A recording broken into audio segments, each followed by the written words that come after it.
We are excited to have you and grateful for the ways that you will contribute. So,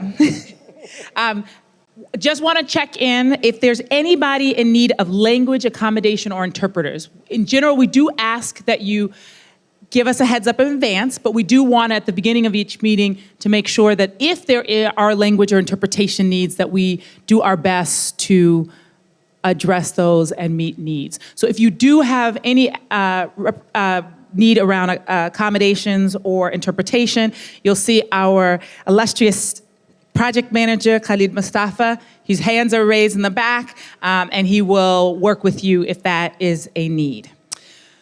So the majority of the bulk of our conversation tonight is really about hearing from our researchers in the next piece. We're really excited. Some of us have gotten a sneak preview, so we'd have some context, but we think it will be a good opportunity for the information that they'll share. This is not the final report. There's still a final report coming, but this is an opportunity for us to hear about the direction that they're taking, the methodology that they're using, and some of their early findings and approach. And I think it'll be really interesting. And so the way it will move is that they will give their presentation, and then we'll have some space for questions, and then following the research, conversation, and questions, we will have some space for public comment. So with that, before we get moving, we want to acknowledge that based on the conversation that happened in December, multiple people raised the question of whether or not an economist had been engaged to help take what we have from the research and turn it into something sort of more quantifiable, how we could use economic data to begin to quantify the economic impact that we were seeing, both the harm caused and the money gained and by some, around slavery and the ongoing legacy of racism.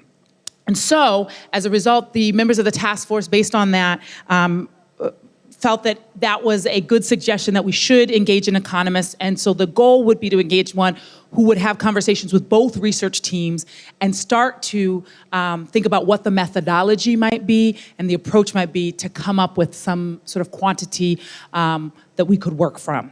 And so we will now take a vote here.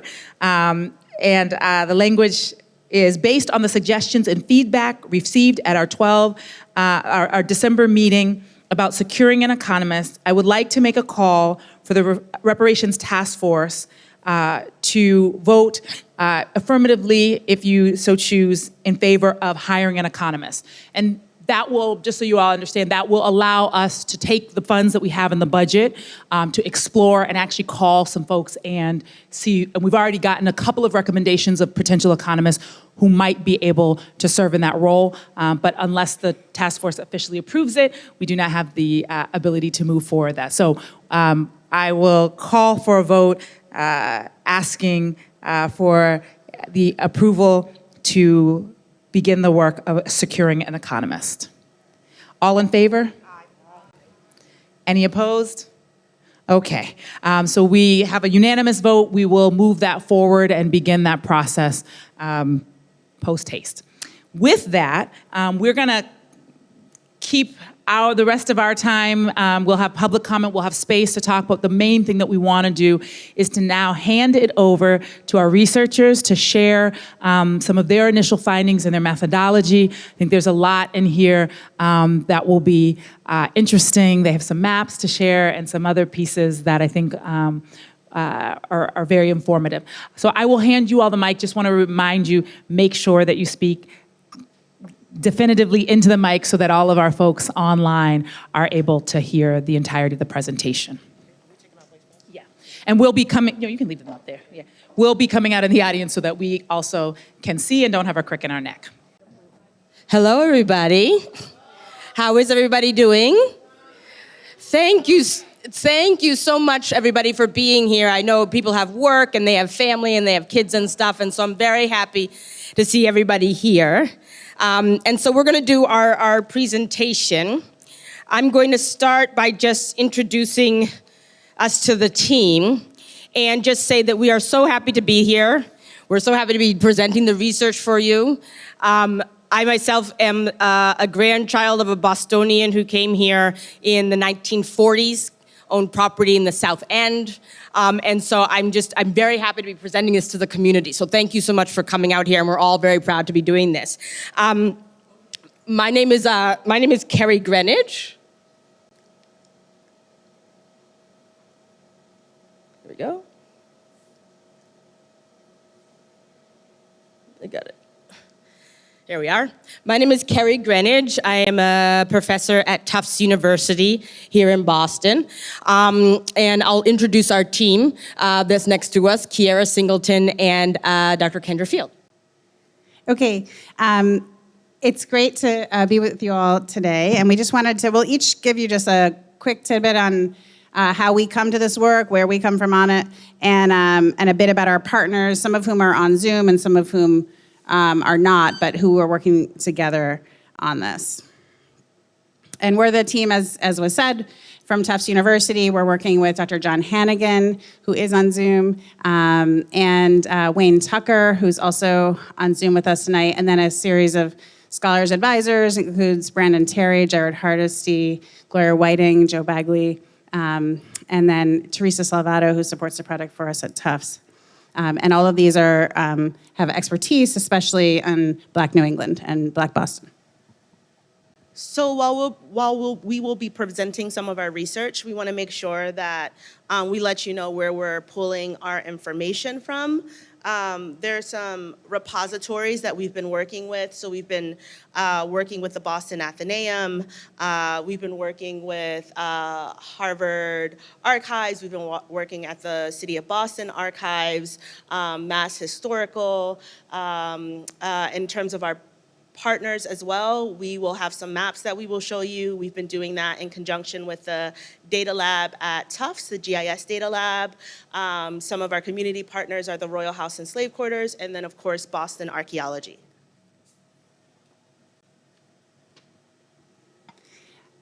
So my work is primarily in African-American family history and genealogy. I wrote my first book about my grandmother's grandparents and their experiences enslaved in the Deep South, in Mississippi, and also in the Black towns of Oklahoma after emancipation.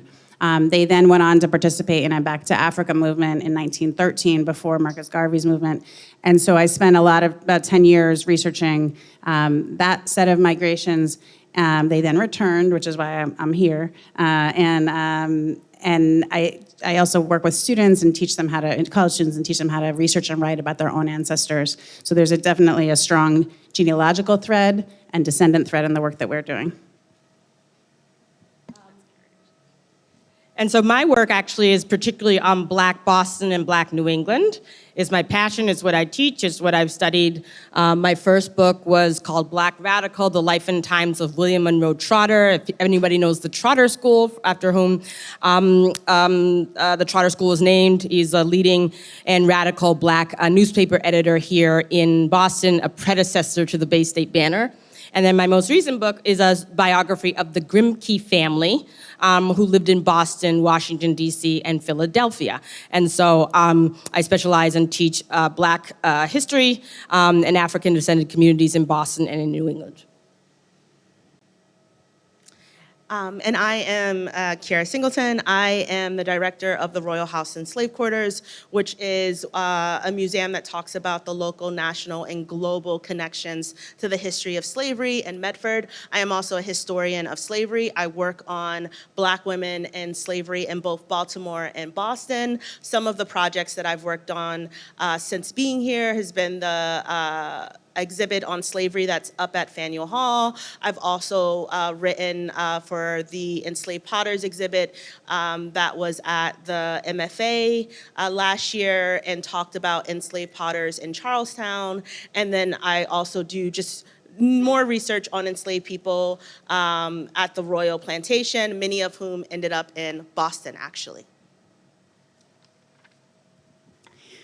The three of us started working together prior to this engagement through something called the African American Trail Project, which is a mapping project that maps between 200 and 300 sites related to African American history within Boston and across the state of Massachusetts. And one of our key early partners, actually the first partner on this, was the Royal House and Slave Quarters. Go to the next one. And it also includes Museum of African American History and a number of other partners in Boston. Our themes as we approach kind of the meat of our presentation here today, in our section, which goes from 1620 to 1940, so those first units prior to the Northeastern period, include the slave trade in relationship to the founding of the city of Boston, segregation, discrimination, and economic exploitation, law enforcement and criminalization, and freedom and Black social, political, and legal activism in relationship to those forces. We have three key methodologies that we're using. One is really mapping people and places, both enslaved and slave-owning families across the city of Boston. Of course, the boundaries of the city of Boston have changed over time, so we look at how the map changes year to year, decade to decade, century to century. We're looking at the impact of laws and policies on everyday lives, and we are incorporating, as I said, both history and genealogy, including descendant communities. So we mentioned mapping. I think we can go to the next one. And now we're going to talk a bit about the impact of laws and policies.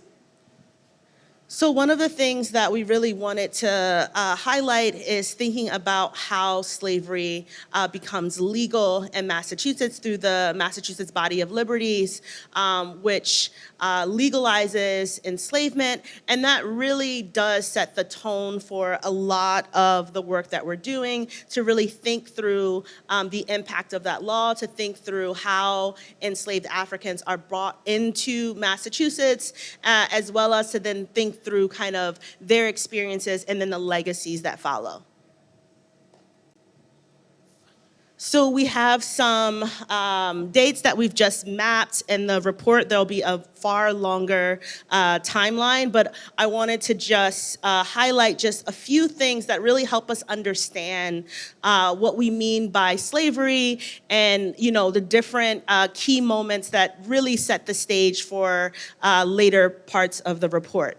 So we start thinking through the enslavement of Indigenous people, and the reason why that's really important is that by the time we get to 1638, when the Desire slave ship brings the first enslaved Africans to Massachusetts, what's important to note is that how did they actually afford to buy enslaved people? Well, they traded enslaved Indigenous people from Massachusetts. And then we, you know, go through and talk about the establishment of the Body of Liberties, but then also you see that as slavery grows in the colony, you see that the laws have to actually be adjusted to accommodate and to expand slavery. So by the time we get to 1670, you have Massachusetts passing a law that then allows enslaved children to be sold into slavery, legalizing family separation, and really codifying chattel slavery. Many of us know the story of Zipporah Potter Atkins. You know, when we're thinking about how she was able to own property, it was because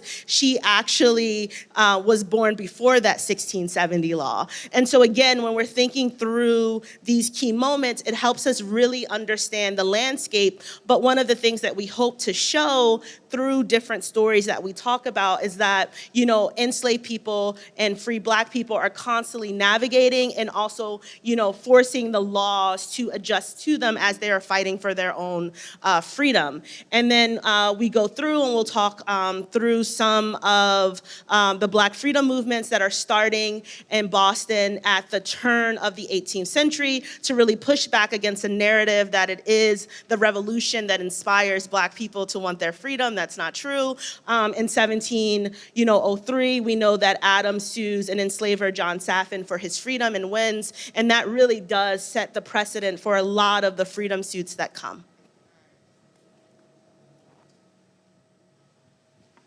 And just to give one example of the role of genealogical sources and descendant communities in how we are approaching this, this is a story that was done last summer in relationship to a different project that we were all connected to, but essentially, there's any number, especially of Black women that we've all written about or studied, who filed petitions or who sued for their freedom.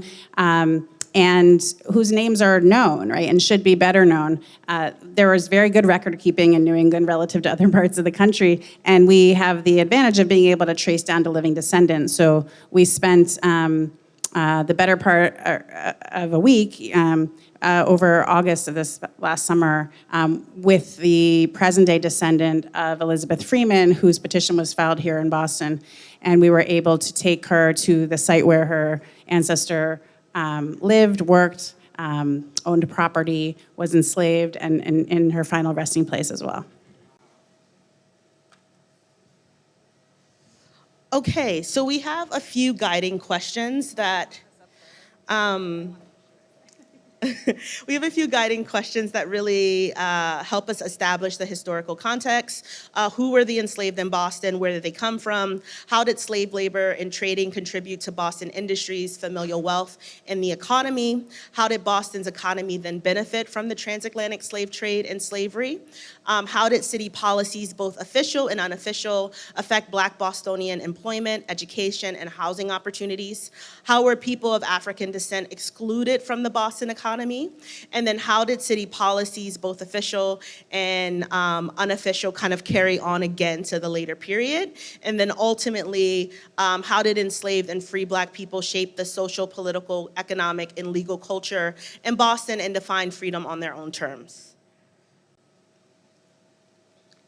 So one of the parts of our report that we're really, really excited about and excited to talk to you all is really thinking about the city itself.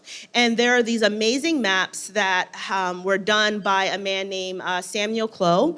And in those maps, it draws the city of Boston as we know it in a lot of different time periods. And what he does, he uses tax records to literally label who lives in each, on each street of the city. So if we go to the next one, this is just a kind of a map zoomed out, but we're gonna actually zoom in. So this is what these maps look like.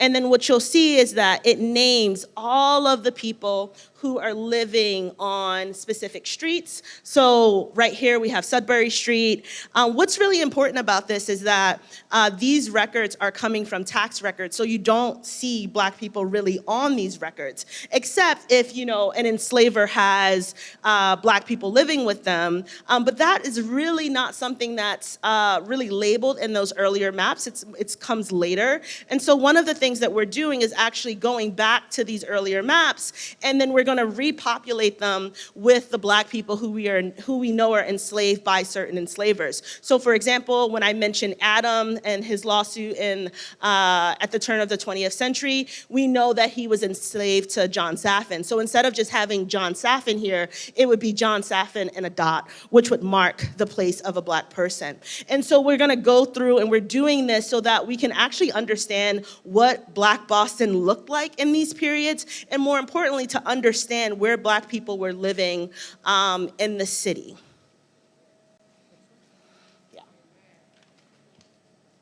So just thinking through kind of documenting the transatlantic slave trade and thinking about where people are coming from the continent, coming from the Caribbean, going to North America, the West Indies, South Africa, thinking through not only people who are traded, but also thinking about the commodities that are traded. I think it's really important for us to not think about slavery as just through the people who are traded, but also the goods, because then we can have a larger conversation about the business of slavery. So if there are people who are not necessarily enslavers, but they're merchants, most likely they are building their wealth from slavery as well. And so really trying to do an accounting means really going in depth about understanding those industries.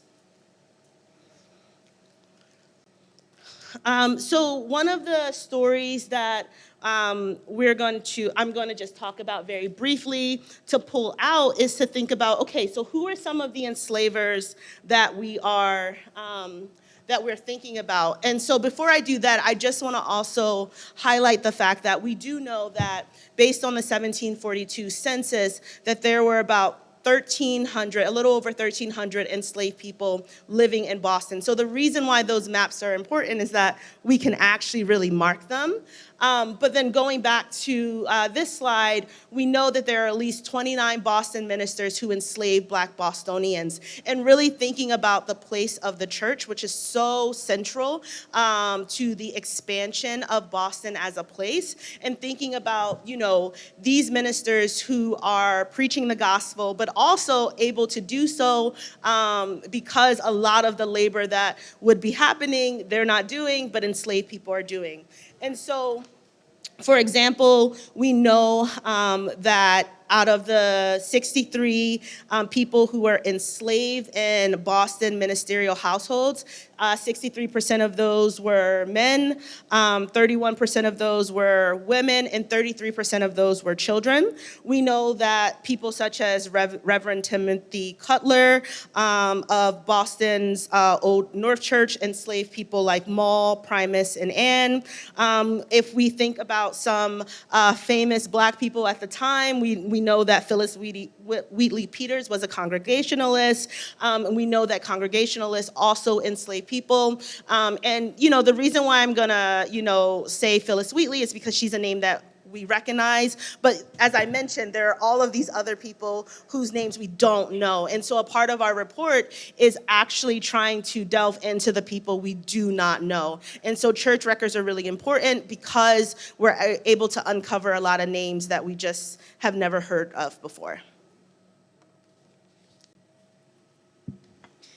A second story that we'll share a piece of is the story of a woman named Eunice Gunny, who was enslaved to a man named Edmund Quincy IV. And she was born in 1747, and eventually the family had 9 children, all of them whom were enslaved by Edmund Quincy IV. And this is really about the interconnectedness of enslaved and slave-owning families, because her mother and then her mother's parents were also enslaved by 2 previous generations of the same family, and men by the same name, right? Senior, junior, or second, third, and fourth in this case. And so we're looking, in the long term across multiple generations. And at some point around 11 years old, she's sold, we think around 1758, sold out of this family and trafficked to Nova Scotia in Canada. She makes her way back about 9 years later, around age 19 or 20, to Boston, really kind of showing the resilience to return to her own family, birth family, and she's sent away again and returns once more in 1775, 76. And she goes on to have 5 children, and she passed away in 1790 at about 43 years of age. So we're aiming to tell these kind of intergenerational stories. And then another story we're looking at, if you look over here, one of the things that our research and the report will challenge is this notion that 1, Black people did not own property. Number 2, that Black people were located where we think Black people live in the city in 2025, and we know that's not true. Black people are all over the city of Boston.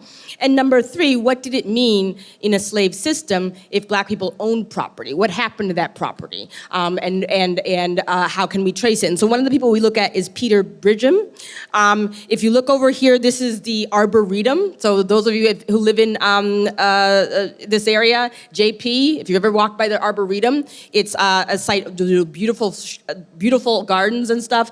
But one of the things our team is doing is that we're looking at the fact that that actually is a site of land that was owned by an enslaved man named Peter Bridgham. And that when he lived there, he was enslaved by, let me find the name. He was enslaved by Colonel William Dudley. So another thing, we are now in Nubian Square, which has reclaimed itself, right? That William Dudley was an enslaver. He owned Peter Bridgham. They lived at an estate that stretched all the way into what is now Roslindale. And we know that he actually, born in 1714, he marries a woman named Betty Crummell, a woman of a Black woman who we assume was actually free.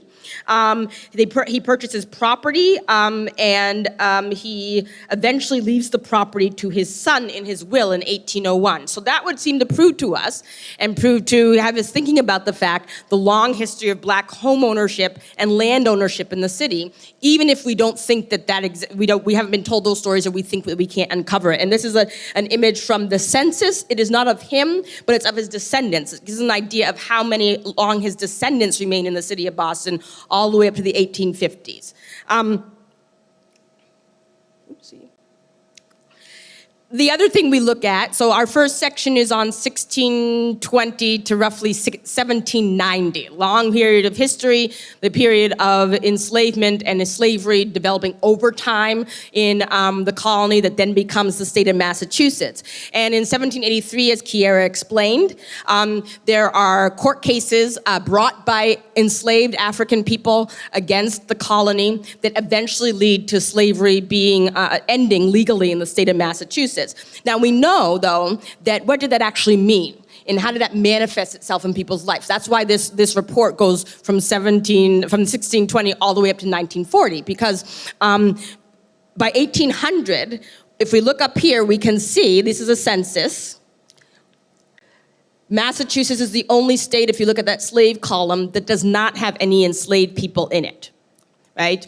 And so that means that very early on, by 1800, as the rest of the country has enslavement, right, Massachusetts, and Boston in particular, has a robust, bustling Black community, but they are not legally enslaved. So as researchers, we have to go in and look at, but how is slavery and the slave trade and its legacies affecting that community? Even if, when you look on the records of the census records, there are no enslaved people in the city.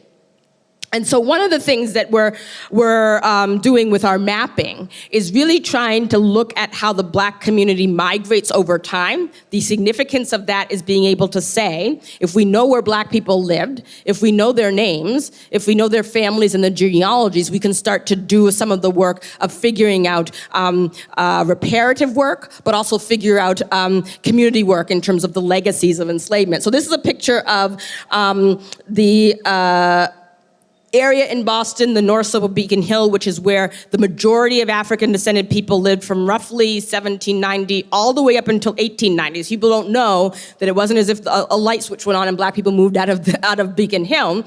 There were people there as late as 1890, as early as 1900. And so if this was the center of the Black community, one of the things we can do with this research and by mapping is really look at, well, why and how did those people move off of Beacon Hill? What were the property, where did they live, what were their communities, what were the churches that were located here, and who were the families who lived here? Whoops. Another thing we're very interested in is that even if slavery technically ends in the state of Massachusetts, and by 1800 we get that census that says there are no enslaved people in the city of Boston, what labor are people of African descent actually doing in the city, right? What is the value of that labor? And so in order to get to that answer, we really have to look at, well, what are the jobs that Black people are doing? And when we are studying the era of slavery, the previous era, as Kiera tells us, we find that Black people are doing all of the majority of the labor. That it's not just that they're doing the labor, it's that their labor is actually being assimilated into the ways in which Bostonians look at their economy. And so it's not just that they're doing a labor that somebody told them to do, they're doing a labor that's inventing the labor that's done in the city of Boston. And so when we look at who does the labor, we're really looking at the clothing stores that African-descended people had. We're looking at the fact that the majority of Black men in the city were seamen. That means that they spent a majority of their time outside the city involved in what made Boston very wealthy, which was the transatlantic trade. By the early 19th century, that trade wasn't necessarily in human beings, but it's in terms of the trade that makes Boston very wealthy. And then we really want to look at how does this legal apparatus of slavery, even though Massachusetts has ended slavery, right, by 1800, how does slavery continue to impact and shape the Black community in Boston? One of the things we look at is the ways in which the fact that there's a federal law, fugitive slave law, the material, political, and social effects that has on the Black community. It means that we're looking at the ways in which, because fugitive slaves come to the city of Boston and they are then pursued by slave catchers and in some cases sold back into slavery, what does that do to a family? What does that do to a community that person is then gone? And so we have a lot of stories that we're following of family members who we can actually trace what effect that has on the family, what it has on the community. If somebody is kidnapped and they're a father or a son or a husband or somebody in the neighborhood who owns a business and they are suddenly gone, what does that do to the community? So these are an image of some of those people we're looking at, some of whom you may know. Eliza Gardner I put up there because her house, she was actually very involved in the AME Church here in Boston, a black woman minister, and she and her family, their house in the north slope of Beacon Hill helped fugitive slaves when they came to Boston. And finally, one of the things we really want to concentrate on our report is the fact that Massachusetts ends slavery. Black people are legally not allowed to be enslaved in the state of Massachusetts. But Massachusetts and Boston are part of the United States, right? And so that means that as slavery expands across the rest of the United States and across the rest of the hemisphere, that has a material effect on people of African descent in the city of Boston. I put this in here really to show the dynamics of what slavery, how it evolves over time. And this is something we're very interested in the report. So you have free states, and you have states that enslave people. And then you have states that when we get into the Civil War era, they end slavery either by federal provision, or they end slavery in 1863 with the Emancipation Proclamation, right? And so this kind of gives us an idea of putting Black Boston in a context, right? In the fact that Boston is part of the United States, which is part of a hemisphere, which is part of kind of this global history of enslavement. And then we get into the period after the Civil War, 1865 to 1900.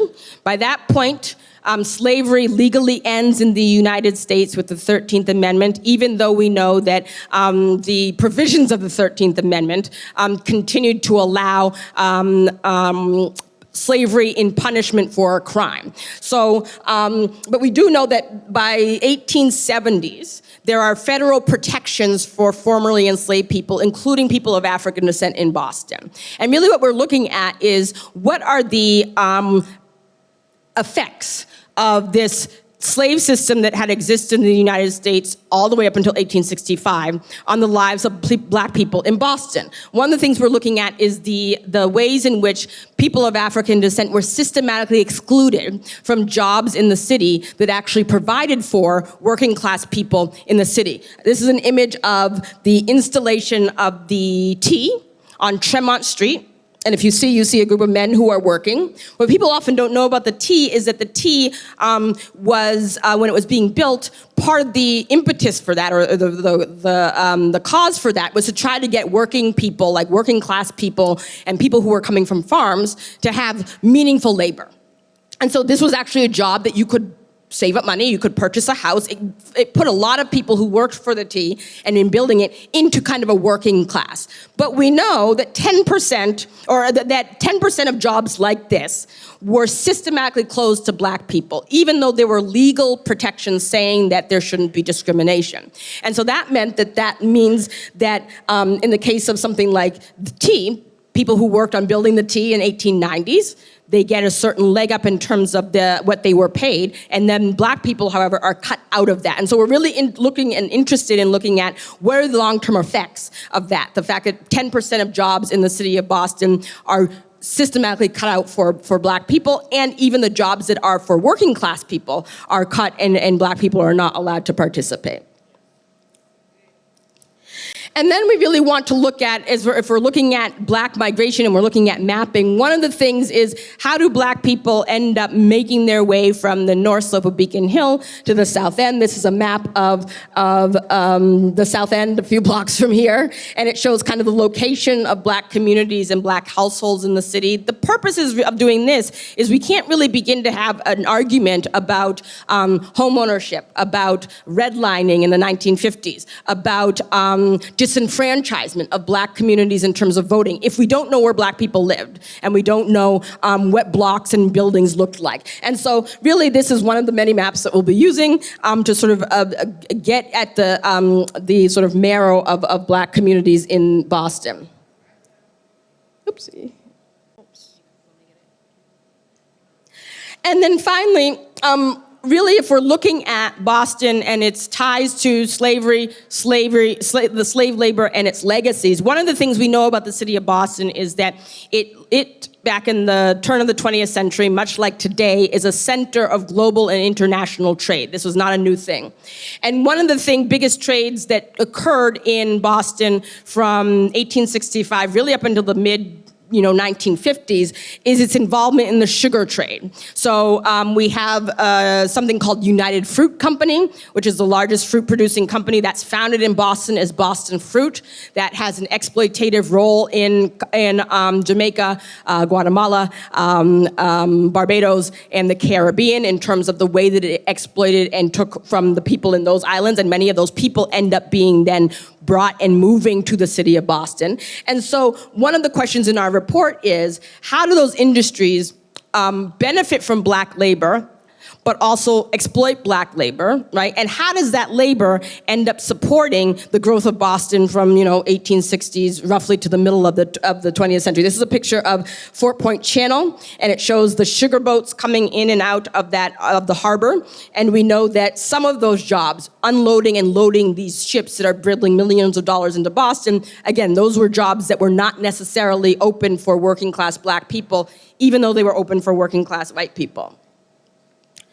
And then finally, one of the things we're really concerned about in this report is providing about this history. And so one of the things we're constantly doing, so if you know we do a lot of primary sources, that means we go into the archive, we look at, it's very possible, as Dr. Kenderfield was saying, to find these records. These are not hidden records. They are in, the Massachusetts archives. They are in the Boston Public Library. They are at Harvard University. If you are a Boston citizen, you can use your library card and go and look at and find these things in the library. They are not hidden. And so that means that not only do we have primary sources, but we have a lot of historians who have done this work, who are talking about this, and that we can read and we can look at, and we can put that into our report and say, once we get this report, 50, 40, 30 years from now, right, when somebody tries to say, this isn't how it happened, right?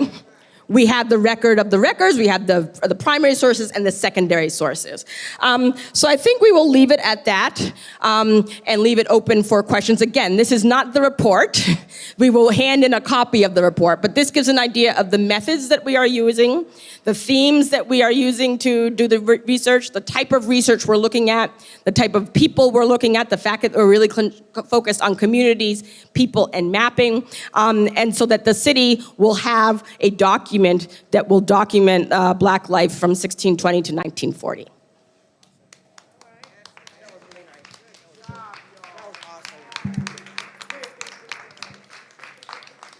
So I hope that it's just really the beginning. And so I think I had said, I thought it would be informative. It gives us a lot to work with. So as was said, it's not the final report, right? And so we're not asking them to go all the way deep into everything, but we found that it was really helpful to give space last time for folks to ask some questions. And particularly one of the things we want to think about is that the report's not done, so we are already starting to think about how we bridge this report, the Northeastern report, and how those two things together. That's part of the reason why the vote for The Economist happened. We're really trying to figure out how do we bring someone in now before all of it is done that begins the process of figuring out how we come to those quantifiable, economic data that can help to drive where we go next. So we want to give folks an opportunity to ask some questions. Our goal is definitely to, we have 20 minutes for questions because we started a little late. And want to make sure, perfect, great. And we want to, so for this section, the goal is truly questions.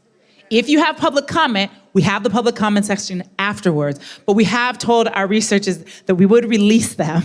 Originally, I did say 7:15, so I'm borrowing a few extra minutes just because we started a little bit later than we would wanted to. But feel free if you have a question, but the key is please definitely do it from the microphone, because if you don't do it from the microphone, they can't hear it on the live stream, and it doesn't go into the record as well. So if you got a question, please go ahead and go to the microphone. We'll have an opportunity when we have our researchers for the next we're going to try 15 to 20, just because we started a little bit later than we had, depending on the number of questions we have. And then after that, we'll have time for public comment. All right, so I think we have our first question. Yes. Hello, everyone. And if y'all don't mind, I would like a business card because I do radio, and I would love for y'all to come have a conversation with us.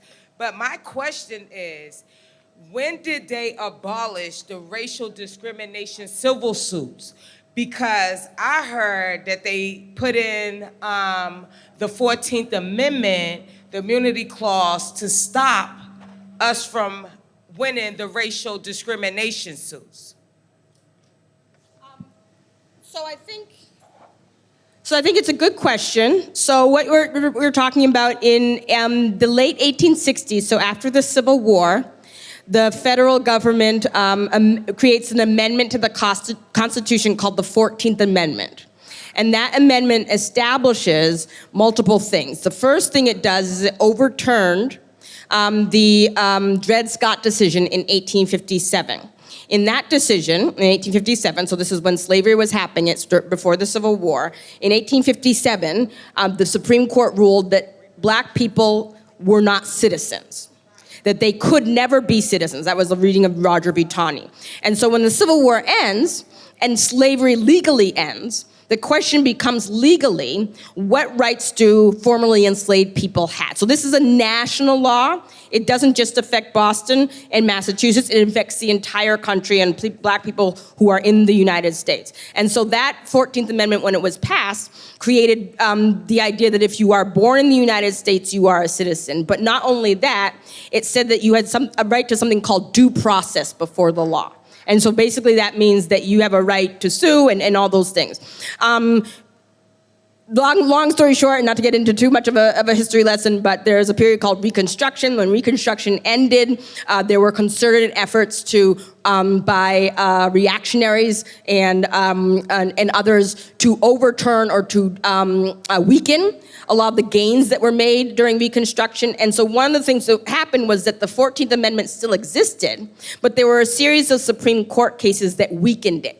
One of them was going to be Plessy versus Ferguson. That's probably the most famous one, but that's not the only one. There were a bunch of cases that happened. And so it took until the early 20th century, with work by activists like Trotter and like W.E.B. Du Bois, to argue that the 14th Amendment had to be strengthened. And so through years and years and decades of that struggle, by the 1940s and 1950s, the NAACP, led by James Weldon Johnson, files all of these lawsuits, and that's what gives us Brown v. Board of Education finally, and gives us the legal stuff that happens during the 1950s and 1960s. Now, again, one thing to think about is that the 14th Amendment is an amendment, but amendments and constitutions are only as good as the enforcement and the legal apparatus that enforces what those amendments say. And so after the Civil Rights Movement, once again, there was a reaction against many of the gains that were made in the 50s, 60s, and early 70s, and there was an attempt to roll back support for the 14th Amendment. So the 14th Amendment still exists. The 14th Amendment is a powerful thing. What happens, though, is that amendment can only be as good as the Supreme Court, the courts, if they recognize what that actually means. So I don't know if that answers your question, but it kind of gives an idea of why it might be that rights, particularly in throughout the United States, but in a place like Boston, they go up, they go down, right? Some years, why is it that black people vote very, very freely and are not gerrymandered in voting until about 1920 in the city of Boston? Something happens in 1920 that then makes the split in that vote. And so it's one of the things we'll discuss in the report.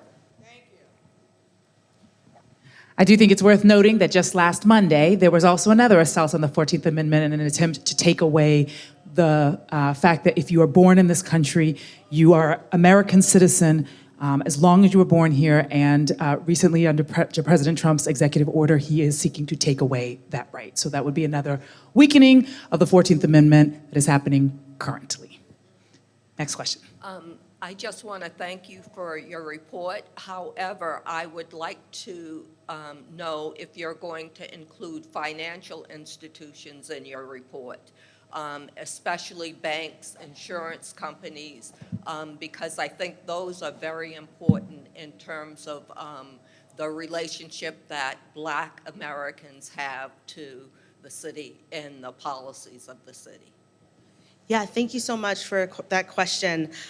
So the answer is yes, and also that we are, this report can just be the first of many. There could be a report that is just literally on banking and insurance companies. And so I also want to say that while we're going to include some of that, which is really important in terms of thinking about the insurance companies in Boston that are actually insuring slave ships, and we know that there's a rich history there, we're going to include a snapshot of it, but we're gonna try our best, but when we're trying to cover so many industries, I just don't want people to think that, there are gonna be 100 pages on that. But we're gonna do our best to be as comprehensive as we can across each of the periods. And about that, what Kiara is saying, Boston at the moment, and really not very few cities in the United States, have a record that shows the actual history of the Black people in that city from the beginnings until the present. And so really what Boston is doing, which is great, and this is why we like doing this work, what Boston is doing is something that hasn't been done before. And for a long time, as we all know, having definitive historical data that says this is where Black people lived, this is who they were, these are the family names, this is what happened, that does not exist, right? And so part of what this report is doing is creating that so that it exists. And so to Kiara's point, that means that once this is done, this is a report with all of the stuff that we'll have in there, all the sources, all the citations, all the things going back to 1620, all the way up. This means that you as a citizen, this means that the city of Boston can say, okay, these are the facts that we know. And from the facts that we know, then we can start to kind of have a deeper conversation. So that's what we're doing. And it might mean that 10 years from now, somebody says, you know what, I really want to just concentrate on all the banks in Boston and look at exactly the thing. And then they'll have this report. They won't have to do that research. They're going to have this report that's going to do the basic of that, and then they can do a more thorough account. Hi, good evening. My name is Antonia Edwards. I think this is an absolute awesome report, and it was kind of what I was looking for, more of the details of the historical part of Massachusetts sanctioning slavery. A lot of people didn't know that, and it's clergy who actually sanctioned it. The first thing I want to say is there's a group of white clergy who wants to pay for reparations. I think you guys should team up with them. I've sat in their meetings. Secondly, what I'd like to ask is things that in the report it seemed that you overlooked, or maybe it's coming, the Great Migration. It bridges the gap between the original enslaved and then the American freedmen who we are descendants of. And a lot of people don't understand that terminology because they're looking at African slaves, which is fine, they did come from Africa. However, we have a whole legacy of people like my family and other people's family who escaped racial terror from down south and migrated here. And we are American freedmen. We are the formerly emancipated slaves and the descendants.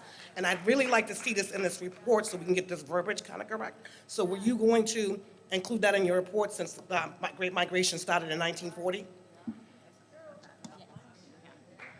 Yes, thank you so much. Really important question. We think really expansively about, in terms of the scope of this work, there are people coming in and going out, coming back in, like the story I told to Canada and back. And then, of course, the Great Migration after emancipation in the South is the biggest force going forward. So there's just multiple populations who are affected, and we are covering all of those. I'll let Professor Grandin speak because this is her area of expertise. Yeah, I mean, this is when we're talking about these communities, this is why the scope of it, those communities, that's who we're talking about. That's why we get into the communities. That's why we're not talking abstract. We're not saying kind of this whole big story. We're saying, what did it look like in 1920 on Northampton Street? or on Columbus Avenue. Like, who were the people who were actually there? And that's what you can do with genealogy and with personal stories that you can't do if you're kind of just throwing out and pontificating on kinds of these huge, broad themes. Obviously, these broad themes are going to be in here. But when you start to really focus on names, that's why it's so important that we're looking at names and families and saying, this is what the block looked like in 1930. In 1930, on one block, you had people who were coming from South Carolina. How do we know? It's in the census records for 1930. Once that's in this report, then that's actually sort of giving that, that's documenting that black community. So yes and yes, that's what we're doing, and that's why we focus on people and why we focus on communities and when we focus so much on mapping, because when you get down to that level, you know, you have the names of people, you have where they came from, you have, do they have people who are still in their family who live here today, or do they have people who moved, say, to, I don't know, Brockton or Milton, right? And so what does that actually mean? So when you start to talk about people and communities and genealogy, that's when you can start to answer those questions. Okay, thank you so much. Hello, my name is Marcos Ball. I just have two questions. The question number one, what is the end goal of this committee? And are there any black men on the committee? So I think we can definitely talk about that. That's not a question for the researchers. So what I'm going to do is I want to check and see if there's any more questions for them so that I can release them to talk about the report. And then if you want to talk about the commission and the larger effort, we can talk about that because we're on the committee. But does anybody have any other questions? That first question, though, what's the end goal of this committee? Right, but you're talking about the Reparations Task Force. This is just a research team. Oh, okay. So the research team is producing the report that then we, as the task force, will take to work on our recommendations for how reparations should go. So their only job is to surface all of the history, put it into a report, and that report becomes the piece that we work from. So I definitely want to have that conversation, that we can do that. I just know that I promised them that they would be done at 7:15. So if anybody has a question that is directed to them, I want to give it to them. And then when they leave, then we can start on that next conversation. Okay, one more question. Do we have more than one question for the researchers? Okay, so what I'm gonna do is I'm gonna let you ask your question, then I'll bring you the mic, you can ask your question, and then we'll allow you all to wrap those two together, and then we'll move on to public comment and the larger conversation about the task force. Is yours also a question for them? Yes. Okay, no, I'm saying, also Aziza, who's behind you. Okay, so why don't we do this? Let's get the three questions. I will allow them to go ahead and finish that, and then we'll move on to our public comment and the next piece around sort of where we're going from here. Does that work for folks? All right. Yes. Go ahead. One, it seems like your report is focusing a lot on wages and work. Will you be focusing on the terror, the murder of our people, and also the Resilient Coders did a project, a professor out of University of California did research on the insurance, how the insurance industry came into existence by insuring our ancestors. And many of our ancestors, of course, we came from Africa. We came here with skills, crafts. So your report should, we were not just seamen, but you know, we also had blacksmiths, we builders, we built the pyramids. And will your report also, you touched on it a little bit with Arboretum about the property that was stolen by our ancestors here. And I also want to mention that this building was also taken from the Guscott family by eminent domain. So the question of what we do with the information is on us, not them.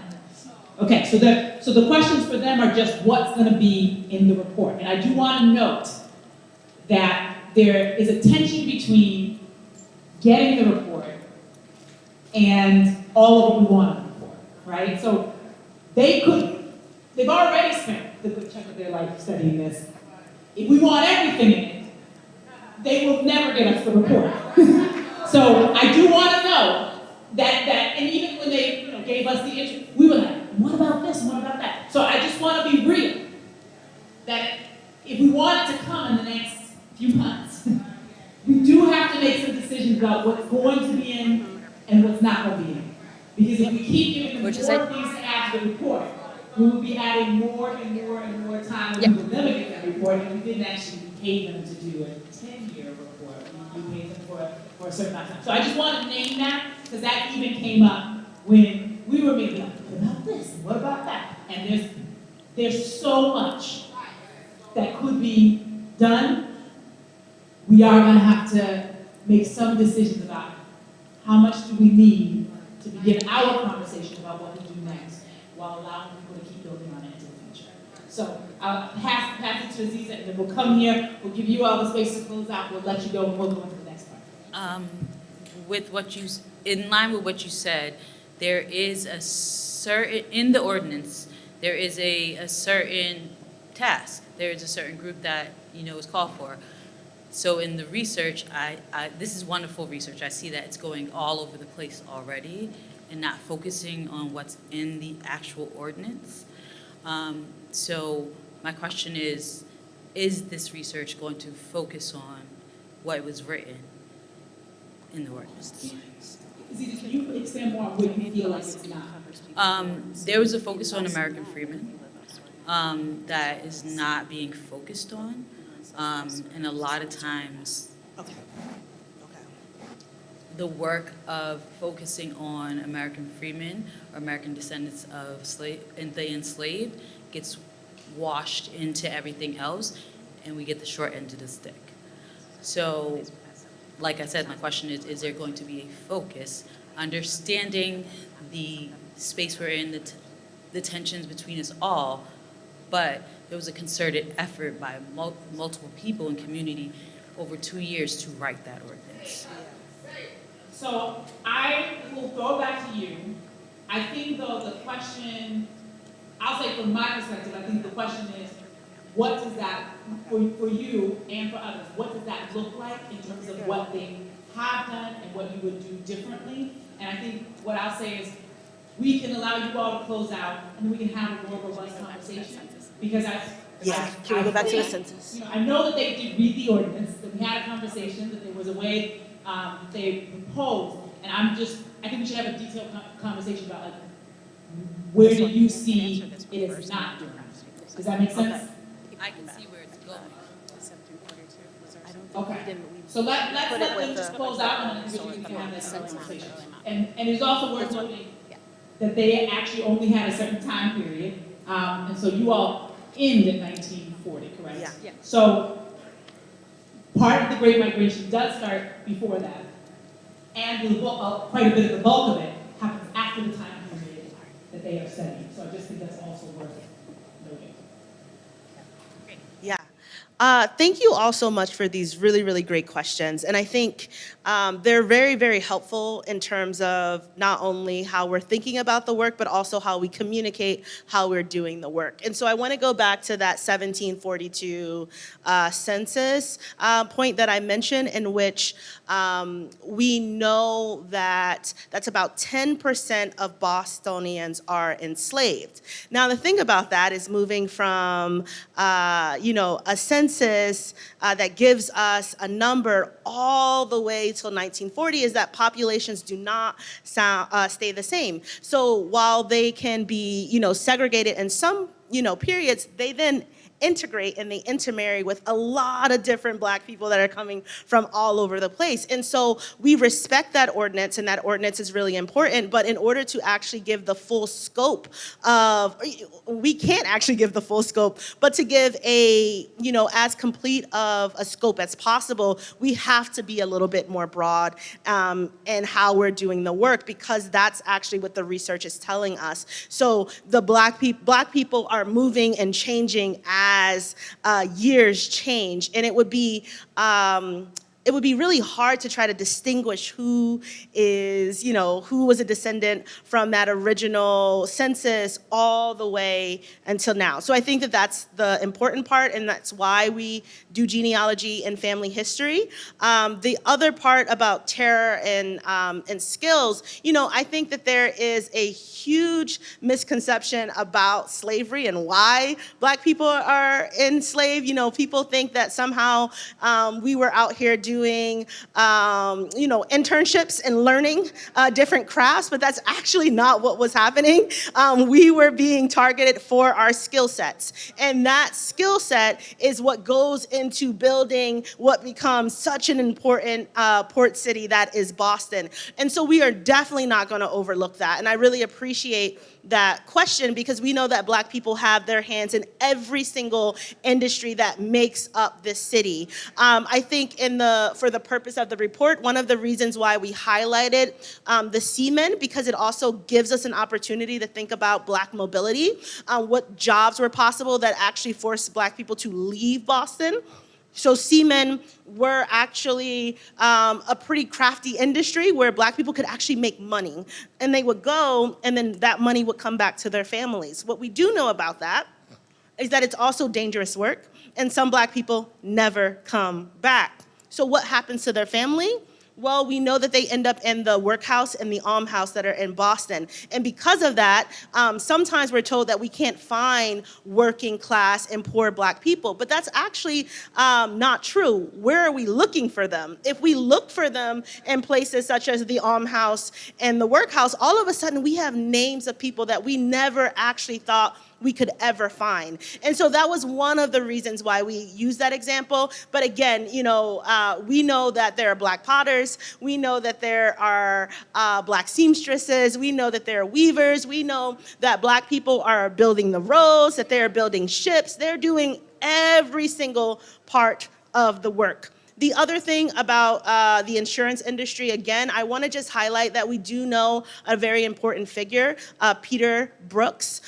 He establishes the New England Marine Insurance Company. We know that it becomes one of the largest insurance companies that are that is insuring enslaved people, as well as the ships that are carrying people and goods. And so I just wanted to give that specific example to let everyone know that we are looking into that, and he is a very prominent Bostonian merchant. But I also want to use this moment to talk about the fact that he doesn't always stay in Boston. He moves over to Medford. So if you've ever heard of the Brooks Estate was his family's summer estate. So again, I think the work that we're trying to show is that people are moving all over the place. Black Bostonians are in Boston, they end up in Medford, they end up in Brookline, they come all over the place. And in order to do the work and understand that, we just have to be a little bit more comprehensive, because if we only looked at his time in Boston,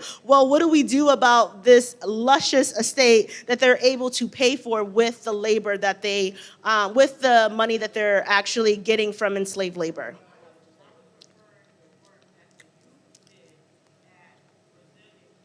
Mm-hmm.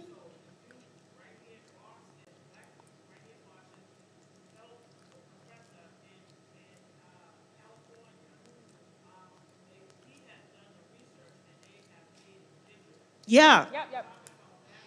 Okay, and we have another, so for example, there is a Black artist from Roxbury, Stephen Hamilton, he is an amazing weaver. One of the projects that we've done at the Royal House and Slave Quarters is that he worked with Black Bostonian children last summer, about 10 of them, and he taught them how to weave. It was a completely free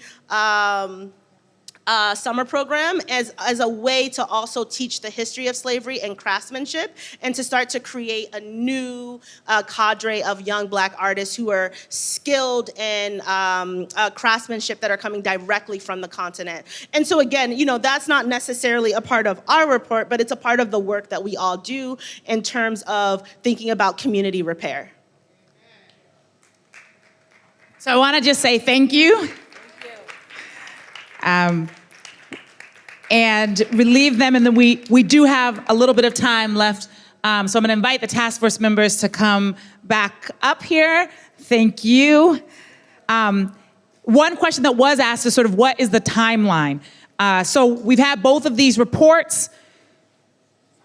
No, you're good. You're good. I'll say two or three things that came out of our previous meeting that touch on some of the things we heard from folks.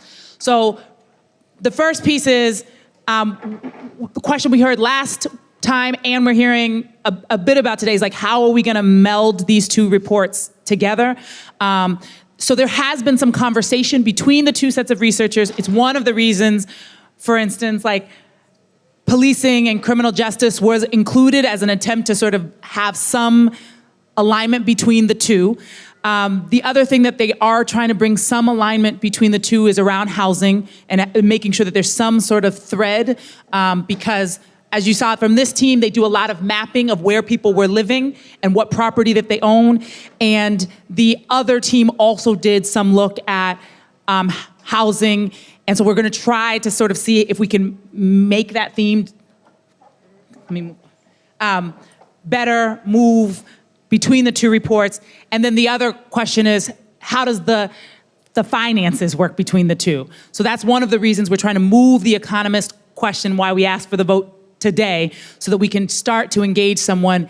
That also might help to create some of the line between the two. Because we heard from you, and we are concerned that they're both great, and we don't want to feel like, oh gosh, we have up to 1940, and then it's like a leap, and there's no relationship between the two. So we are already trying to be proactive and thinking through how to mold these two together. So to the brothers' question about sort of what is the long-term goal? So the long-term goal is to take these two reports that give us, I'm trying to answer your question, so I was trying to re-engage. Yeah. So you asked the question of sort of where's the long term? So the long-term goal is to take the reports. We are trying our best now to really think, now that we have like some conversations for both of them, how do they bridge so that they don't end up being like two separate pieces? And so we've also asked the researchers to have another conversation. They did have a conversation prior, but have another set of conversations now that they're both further along to just ask where there's some possibility of bridges. Some of the things we suggested, for instance, is like, do we look at the South End, right, where we have some geographic bridges so that it doesn't sort of finish in the South End and then hop over to Roxbury and there's like no way to bring those two things together. What are the geographic bridges? What are the industry bridges? And what are the sort of theme bridges that we can hold together? So as I mentioned, housing is one. They had already, in their pre-conversation, looked at policing and criminal justice as one that would go over. And so that's already there. And then the hiring of the economist is about this question of, can that also provide us a bridge? One of the things that folks said, and I think I've already mentioned, that there is a tension between expanding the scope and getting the report done. And so I think even when we met with them, we were like, what about this? What about that? And so I think where we're trying to land is we need this to be done by the spring, which means we have to, after this month, we're trying to not expand scope anymore so that they can then just write. And so this was one of the reasons that we had this meeting, is to see what the theme of questions you all would raise are. We looked at it previously, and then we've asked the research teams to meet together to just have that conversation about bridge and see if we can try to get to something. The truth is, and I think they said this in their meeting with us, and I think you heard it from them tonight, they're trying to set a table from which much more work can be done. There's work that's been done before. You've heard them mention some of it. It's going to be referenced. But there is research that's going to need to be done beyond this. There are threads that they're going to start, but they're just not going to have enough time to follow every single thread that they find all the way through to the end. So I do want to name that I found it exciting. I think from y'all's reaction, you found it exciting. And good research leaves you with more questions and you want to kind of go down enough roads. We can't have them go down every road, or else I will be the Reparations Task Force in my 70s and we're still waiting for the report. So there's enough that they could do. And so I think, so as an example with the seamen, we asked, sort of that was something I didn't know. And one of the things that they mentioned was they are trying to look at industries where there were enough of us. We were in all sorts of places. The upside to that is to see the breadth of what we did. The downside is that you could go really deeply into 3 people. So they are trying to choose places where there's an opportunity to go deeply on 50 or 70 people, as opposed to like 4 people here and 2 people here, just because that allows both to get some depth and to finish when we've asked them to finish, so that we can move on to the next part of our process. And the next part of our process is taking that research and then putting together a recommendation to the city for a reparative framework based on the research that we have. And we cannot start that process if the research process stays open eternally. So, yeah. I just wanted to add to what Mariama was saying about the themes that have been approached by both teams. This is one team that is dealing with the history and people particularly. The other team that has presented, and we have a doctor in the room from that team, focused on the themes of housing, education, and employment. So the teams will combine that information from the historical context of how we arrive to today, how we arrive to the 1940s, and what that meant with the next team's evaluation of what happened with policy. There's also politics. There's the harm that was done with respect to how we are disenfranchised in lawmaking and policy making. So there's a number of themes that can be underscored as you are bringing up, that we need to have some kind of value assigned to it. So the economists can take that to help us make recommendations about what this means and how it then is analogous to what is today's money and what was then the currency when these different periods were happening. So that is to come. And I'm sorry to interrupt. 1 second. Good evening, everyone. And can we just remember, if you guys do have questions, to come up to this microphone, because we are live streaming this and they can only hear through the audio output. Thank you. So I was a part of assisting Aziza in getting the ordinance done, and it was very important that we had lineage boundaries. And that's why the ordinance says black descendants of slaves in the U.S. And I just find it in talking and listening to on both sides of the report, it is all over the place, and it's all other acronym adjectives describing other people that really pertain nothing to the legacy of slavery and the badges and incidents that created the stain of slavery for us to descend from slavery. There's just some significant historical context that haven't even been talked about, and the biggest thing for me is the Great Migration. That's how we got here. And since we've been here, it's been racial terror. And so whether it's not in 1940 with the Tufts group or whether it's in the Northeastern group, somebody has to speak to that.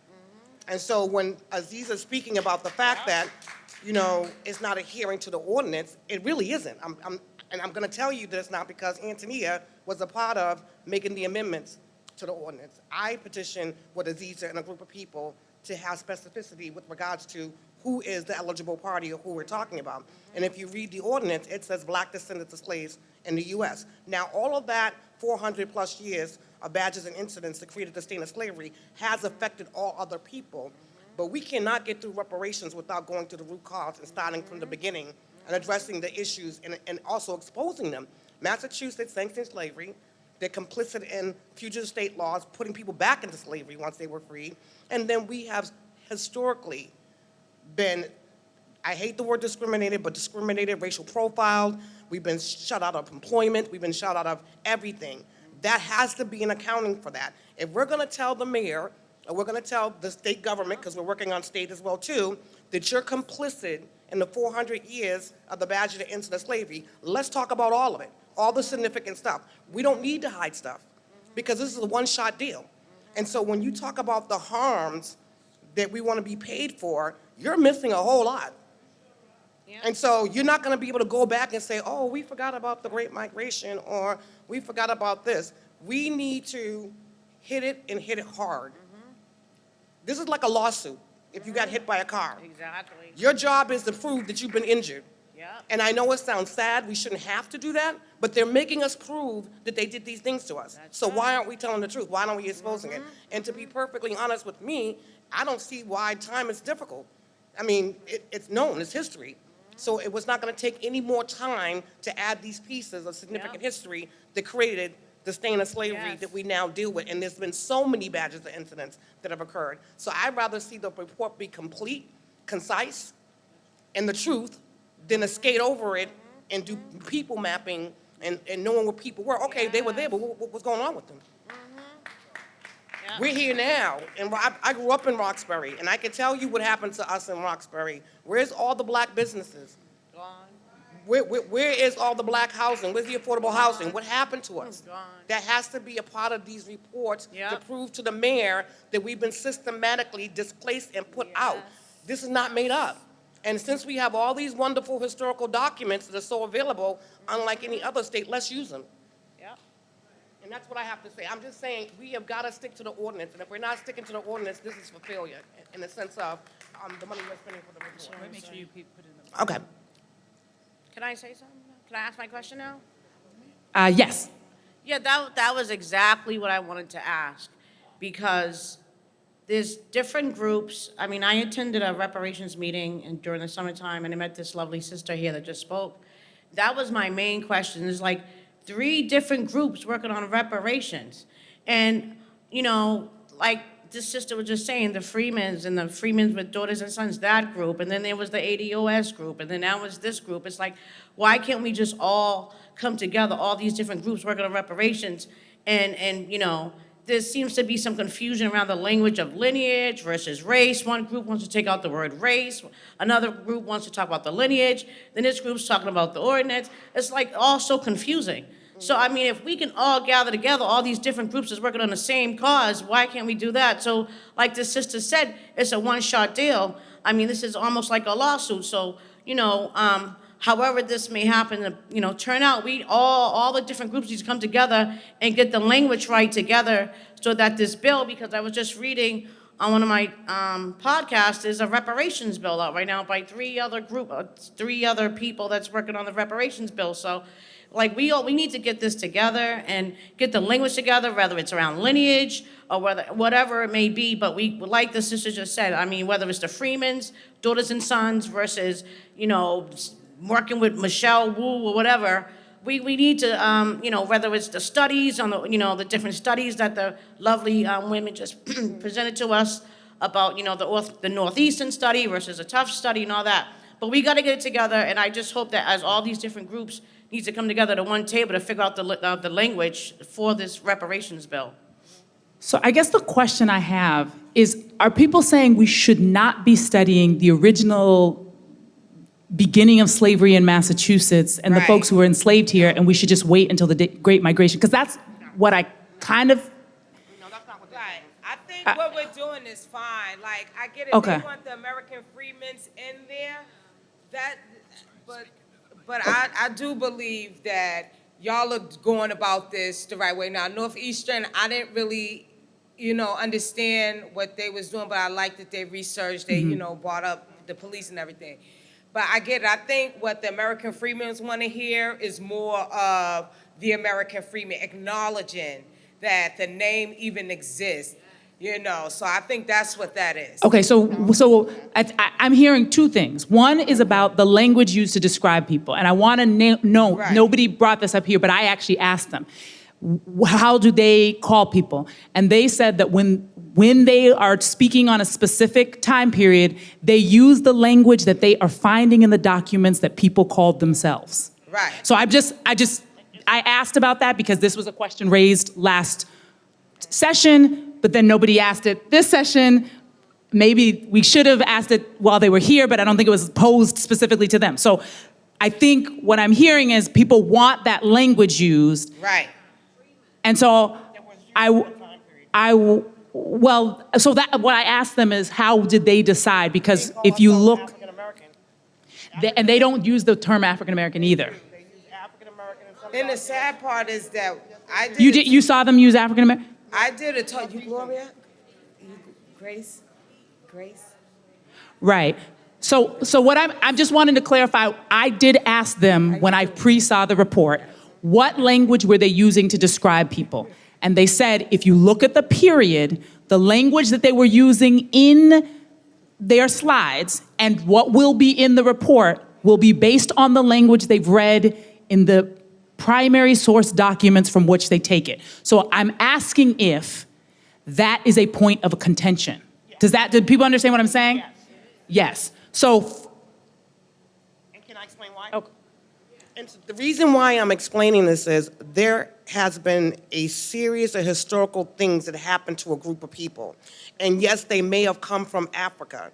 There may be some African DNA in them, but we're a melting pot. We aren't like any other people in the diaspora. My grandfather is half Jewish. His mother was raped by the slave owner. So I don't want to necessarily be called African descent. I have a right to be called whomever I may be. So to keep labeling everything African descent is really disrespecting people who have a heritage here in America, who have been harmed and who have been raped and pillaged and castrated and forced ancestral breeding. None of that is being brought up as to, you know what I'm saying, what happened to us here. And I understand that people have a Pan-African ideology and want to connect to the African diaspora, but what happened to the people here from slavery to emancipation? They were named American freedmen. They were contraband. They then, you know what I'm saying, direct Reconstruction, the failed 40 Acres and a Mule. They faced racial terror. They then did the Great Migration and came to other states. They are still descendants of American freedmen. Say their name. So I'm saying. Say their name. What I'm hearing though is there are options, which is we could decide we're going to call people what we choose, and what they're saying that how they're approaching it is they're looking at the documents and seeing what people called themselves and then replicating that language in what they write. So I just want to be direct because I did ask that question. Okay. And I hear where people, I think what I'm saying is, yes, you have a right to name yourself and call yourself. Right. For sure. The question is, do we have the right to go back and change what we are calling other people if in their documents they use certain terminology? Right. And I'm just gonna say, like the historians are gonna say, from their methodological approach, they're going to call people what they called themselves. Yeah. But American freedmen And keeping is it not calling authentic. ourselves anything. It's a legal status that was given to us by the federal government. No, I hear you. But what I'm saying is the majority of their presentation were about people who were here in the city of Boston, many of whom were not under the Freedmen's Bureau. If you were enslaved here, you were freed before that even existed. No, hold on. I'm just saying. So I'm just naming that from their approach, the people that were here in the 16, 17, and 1800s would not likely have called themselves freedmen because they wouldn't have come out of the Freedmen's Bureau in that time. Right, and that's fine, but when emancipation happened and they had the Freedmen's Commission and the Freedmen's Aid Society that was started in Massachusetts, who was benefiting from it? No, and I hear you. What I'm saying is that is far more the case. For instance, I have family from South Carolina. They would fall under that. They would have been freedmen.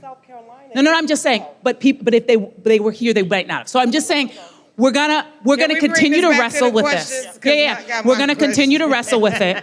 But I just need people to hear that there is a tension around what we call ourselves now, what we identify with, and who they are documenting and what they call themselves. Right. All right. And I wrote down my questions, right? But just to answer that, I did a show on my radio, pop radio, and there was a guy on there, and he said, out of all the races, we are the only race that still cannot identify who we are. Like, we have 100 names for ourselves. Black, Negro, American Freeman, what's that, no, well, anyway, that's one of the things that we did bring up. So I'm gonna stick to the names I like, you know what I mean? And like you said, if that's what they wanna be called. Okay, so let me get to my question. Yeah, that's fine, and I didn't even ask the question. So, okay, it says, can we bring awareness that there are still Black people out here that wants to be enslaved? And does slavery take care of us to the point that we want to stay enslaved? Because I hear there's people in the South that wants to still be enslaved. Yes, yes, in the South, I was told that. Someone was taken care of so good, like you could get a slave master that was really good to you. That's interesting. Yes. All right. Research and give you all that. I promise to put the mic back down when I'm finished. My name is Reggie Stewart. I'm a Dorchester resident. I'm also the state coordinator for the ADOS Advocacy Foundation. I just wanted to commend what I saw from the researchers thus far, the detail and the work. I'm very excited and pleased that the task force unanimously decided to engage an economist, and I'm very curious to see what cost is attached to the harms that the researchers have enumerated. And just I wanted to offer something because I understand the time pressures that you're under, and if there are frameworks out there that are respected and accepted, that we don't need to reinvent the wheel if we don't have to. So once you engage and select your economists, I would ask you to consider the framework put forth by Dr. David H. Swinton in the 90s, a retired economist who calculated a formula for estimating the cost of slavery, which includes, of course, the value of stolen labor, the value of lost opportunities to acquire capital, the value of lost freedom, along with pain and suffering. James Kramer, who some of you may know, expounded on the value of loss of stolen labor on that metric. What Dr. Swinton also did was create a formula to calculate the cost of Jim Crow, segregation, the vestiges of slavery. So I think that those frameworks may be useful for units 1 through 5, and then again, the Swinton framework for cost of discrimination and segregation would be useful for Unit 6. And just in closing, my question to the task force, I'm glad to see the new faces. I appreciate all of you, but I do have a question. I was a little shocked when I went to the website last week and I saw that I believe Chip Greenwich and Carrie Mays is no longer with us. I understand that the mayor does the appointing. So I guess my question is, why did they leave? Whose decision was it to leave? And can we get them back? I say that because I consider you all advocates and I appreciate you all, but Carrie and Chip in particular were very vocal and adamant and did not let go of the need for the community to be involved and to inform the recommendations. So that's where my question stems from. I don't know if you have any knowledge of that, or the chair, or should we ask the mayor, who according to the ordinance has the power to appoint and move staff around. So if someone could get back to us on that, I would appreciate it, but thank you.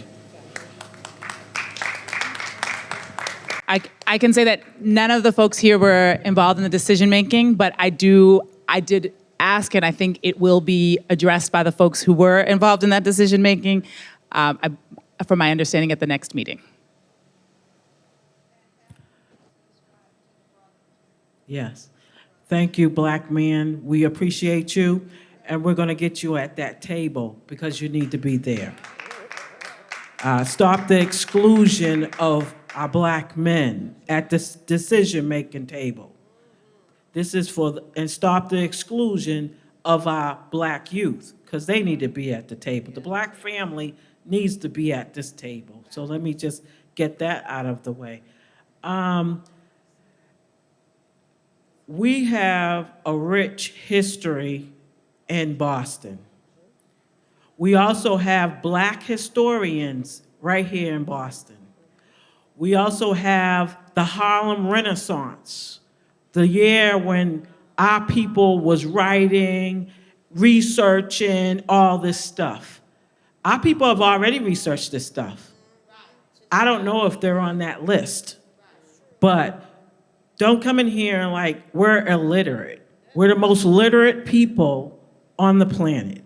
And I can honestly say we had many bookstores in this area when I was growing up, all the way to Grove Hall.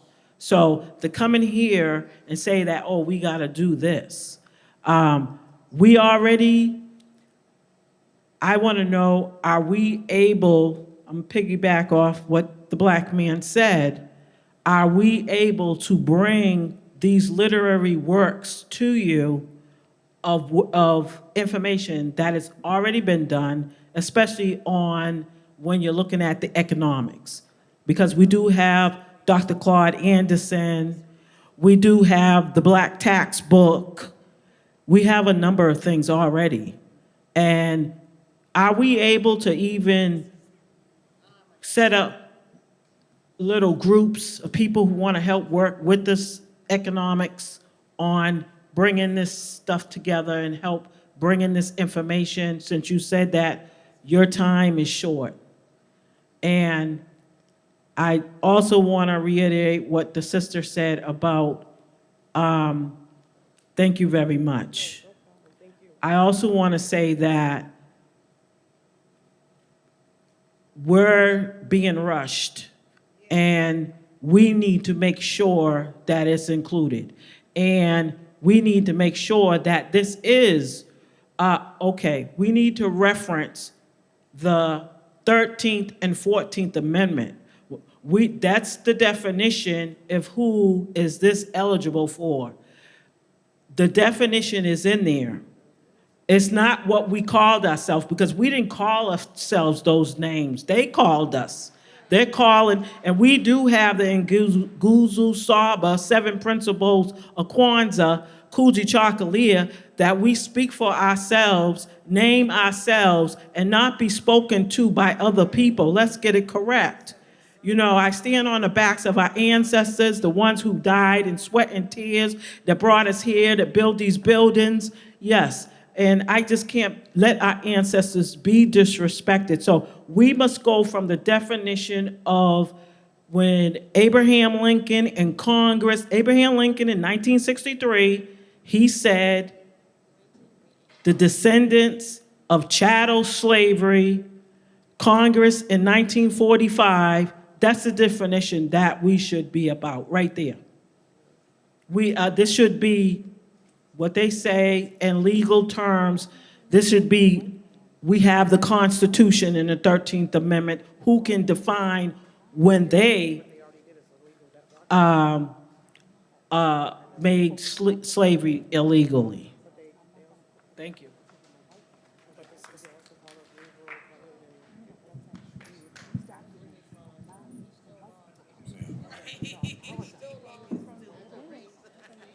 First, I just want to say this, to our Most High God and our ancestors. Kumbaya, my Lord, kumbaya. Kumbaya, my Lord, kumbaya. Kumbaya, my Lord, kumbaya. Oh Lord, kumbaya. That's what our ancestors were saying when they were being whipped in their backs, okay, during the time of slavery. Now listen, this right here, this sounds like all this HR 40 stuff that was on the books for like 50 years. All right? That's what this sounds like. It's like we're on a treadmill going nowhere. Yes, we have all these different names, from copper color to Indian to Negro to colored to mulatto to Afro-American to Black American to African American, American descendants of slaves, and foundational Black Americans. I've heard it all. But guess what they all have in common? We're the same people. We are the same people, all those names, but it's only one people. And reparations is lineage-based reparations. Now, when you all say genealogy, right, could someone explain on your commission what you mean by that, genealogy? So we didn't use that phrase per se, but that is what the researchers use. And genealogy is a tradition where you start by tracing people's bloodlines. So gene, is at the foundation of it. Right, and you're saying, how do you form? Genealogy is the practice of creating family trees. So that is what researchers, that is what she specializes in helping people to use primary source documents to go back and find as much as you can of your family's, tree, sourcing it. Yeah. So, for instance, my family came from South Carolina, Abbeville, South Carolina, to Boston in like the 40s, okay? And yes, we had to immigrate this way because of what was going on in South Carolina at the time. I ain't gonna get into it. Someone died and we had to bounce. And this is where we came. So I just wanna make sure that we don't get this thing so far out of hand. I have nothing against the diaspora, whether it's the Caribbeans, right? Because I know they got CARICOM going on. And I know they got 15 islands, right, that they agree with CARICOM and 27 other associates, right? Nothing about Black Americans. And it's the same with Africans, okay? So not all of us came over here on some slave ship, okay, in 1619. So my grandmother is a Blackfoot Indian. Okay, she was already here, but she was reclassified because a lot of this stuff on the Dawes roll, all right, reclassified her as a Negro. Okay, so we are an amalgamation of a whole lot of people here in Black America, okay, for lack of a better word. And so, we have English in us. We got Native American in us, we got a little bit of everything in us, okay? But what we are is an ethnogenesis. We're our own people now, okay? And we want what belongs to us, and we ain't asking these people. Reparations is a demand. This is not us begging people or asking anyone for anything. It's something that's old.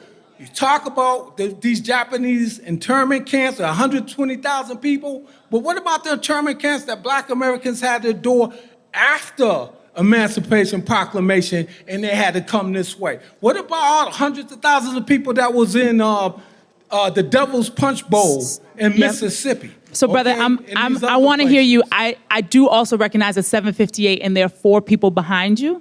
So I'll finish up by saying this. It's lineage-based, period. That's what reparations is. Thank you. Okay. It's going to be short and simple. We have the lineage. It ain't that hard to figure it out. We don't need no names and chapters. You know where you come from. People migrated from 1910 all the way to 1970. The information is there. We don't even have to go out and get scholars from colleges. We got people in our community that do the work itself. I have all this information that was given to me by my great-grandmother, by my uncles. These guys worked in police departments. They work as city officials. All the information's here. Let's just figure this out. We don't need other groups coming in here trying to see what we doing, sitting by the door. Figure it out. We're here. Come on, man. Simple. It's simple. Let's figure it out.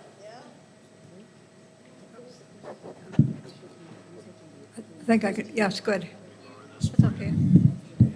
Anyway, my name's Cassie Quinlan, so I drove a school bus and busing, and that's part of what, I know, it ties into what I'm thinking about this stuff here, which is that the kids that I drove, I moved to Boston in 1967, and the population, the black population in Boston was pretty low at that stage, something like 10 or something like that. Then it began to increase, and when I drove a school bus and busing from 1976 to 1986, those kids, they were all from the South. Or no, not all, but most.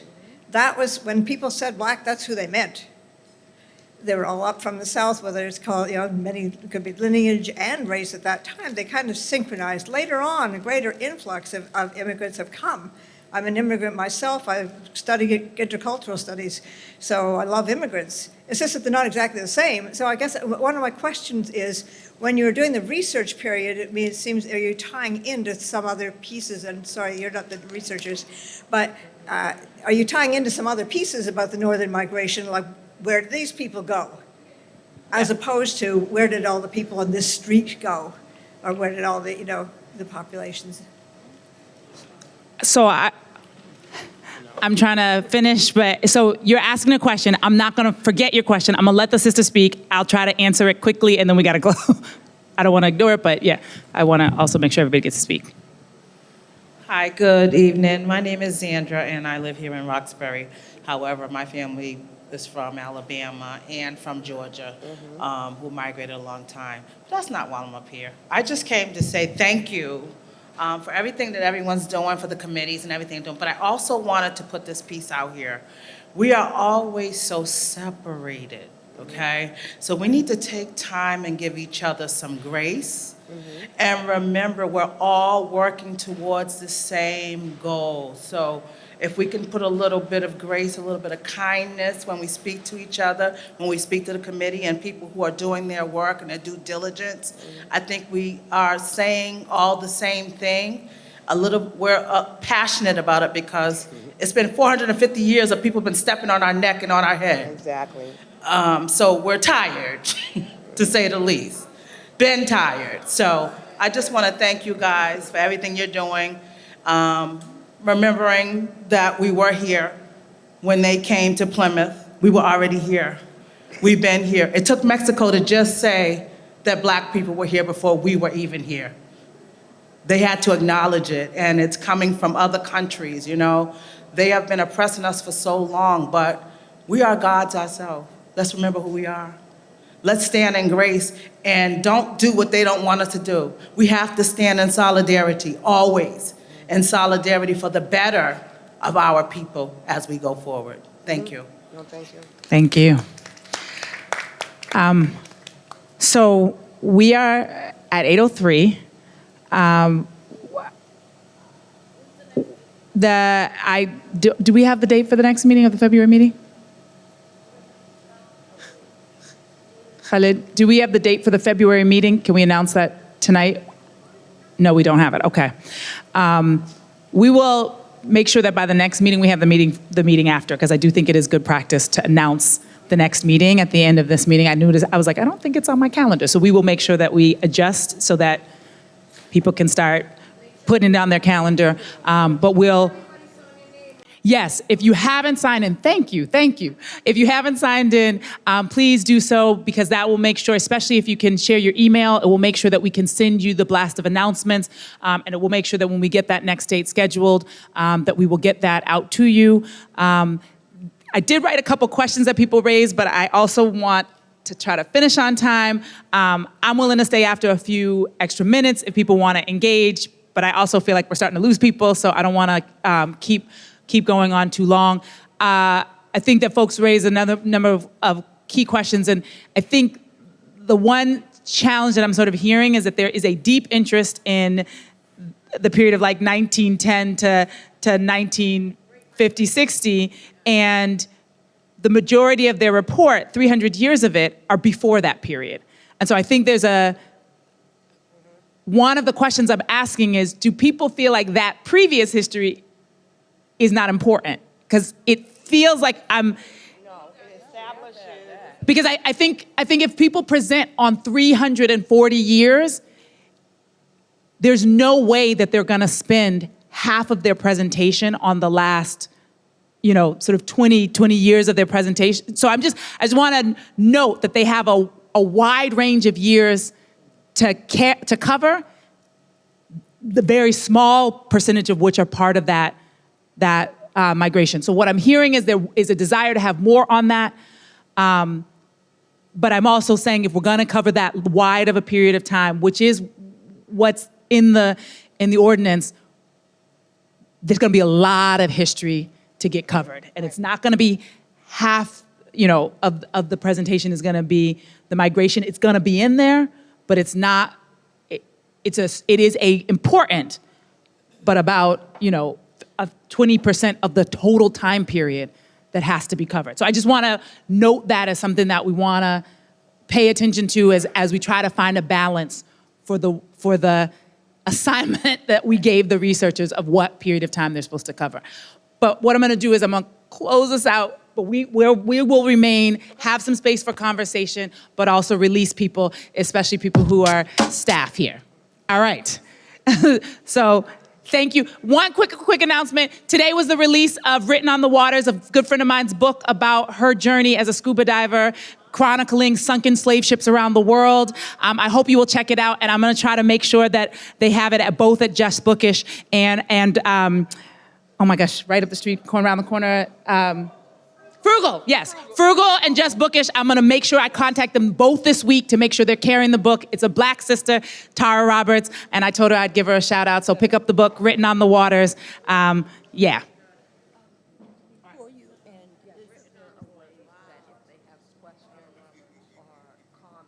Oh, yes. If you had, for instance, Brother Reggie and a number of hosts, if you have concrete suggestions of researchers or economists or frameworks that you think we should be paying attention to, it would be super helpful. Yes, we have the tape, but if you want to email them, can you also get Brother Khalid's email? Because it would be helpful. We're gonna actually initiate that process pretty soon, and so having that background information would help us get there faster.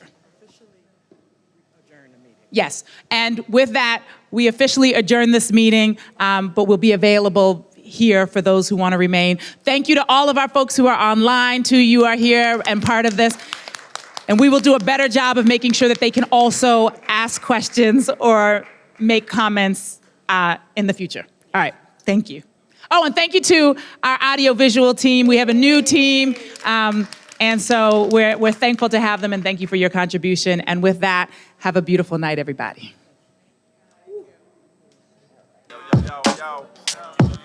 Yo.